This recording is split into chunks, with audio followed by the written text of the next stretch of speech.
آپ کو زحمت کرنے کی ضرورت نہیں۔ تھوڑی دیر ہوئی، قافلے والے آنے شروع کر، قافلے کی آوازیں آنے لگی، اونٹوں کی گھنٹیاں بجنے لگی، قافلہ مدینہ منورہ شہر میں داخل ہوا۔ لوگ خوشی کے مارے پھول گئے کہ بس سبحان اللہ، ہم سمجھ رہے تھے ایک دو روز اگر اور گزر گئے تو قحط شروع ہو جائے گا، الحمدللہ گیہوں آ گیا، جو آ گئے، باجرہ آ گیا، کھانے کا سامان آ گیا۔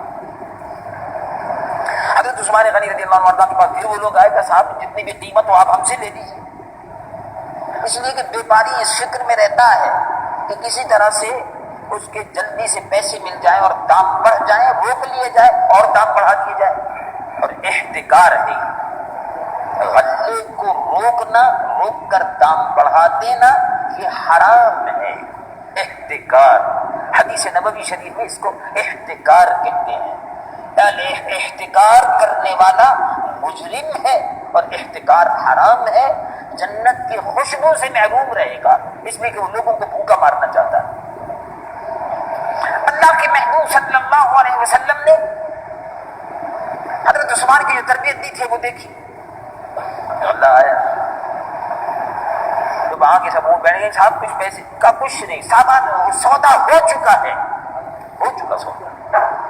وہ کہا صاحب کوئی منافع وغیرہ کتنے میں سودا ہوا؟ وہ کہا کیا پوچھتے ہو، بہت لمبا سودا ہے، بڑا زبردست سودا ہے، ایسا سودا ہے کہ جس میں ایک کے 700 ملتے۔ میں نے اپنے رب سے سودا کر لیا، اور مدینہ منورہ کے غریب اور فقیر اکٹھے ہونے شروع ہوئے۔ امیروں کے پاس تو رہتا ہی ہے غلے کا اسٹاک، اصل تو غریبوں کا مسئلہ ہے، اور ہر حکومت کو غریبوں کی فکر ہوتی ہے۔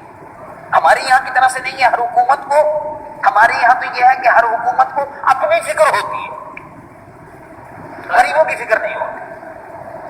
ہمارے یہاں کی جو بھی حکومت پر سر اقتدار آتی ہے پاکستان میں، اور آج بھی جو حکومت پر سر اقتدار ہے، اس کو اس بات کی فکر ہے کہ میں رہوں، کوئی رہے نہ رہے، میں اقتدار میں رہوں، اس کو اپنی فکر ہوتی ہے۔ اور سبحان اللہ، مسلمانوں کے حاکم اور مسلمانوں کے والی ایسے ہوتے تھے، اور مسلمانوں کے حاکم وہ ہوتے تھے کہ جن کو غریبوں کی فکر ہوتی تھی۔ آپ نے فرمایا یہ 1000 اونٹ جن پہ غلہ لدا ہوا ہے، جتنے بھی غریب ہیں سب لوٹ لو، اللہ کی راہ میں یہ سب صدقہ اور خیرات ہوگی۔ یہ تھے حضرت عثمان غنی رضی اللہ عنہ۔ حضور پر نور سید العالمین محمد رسول اللہ صلی اللہ علیہ وسلم نے صحابہ رضوان اللہ علیہم اجمعین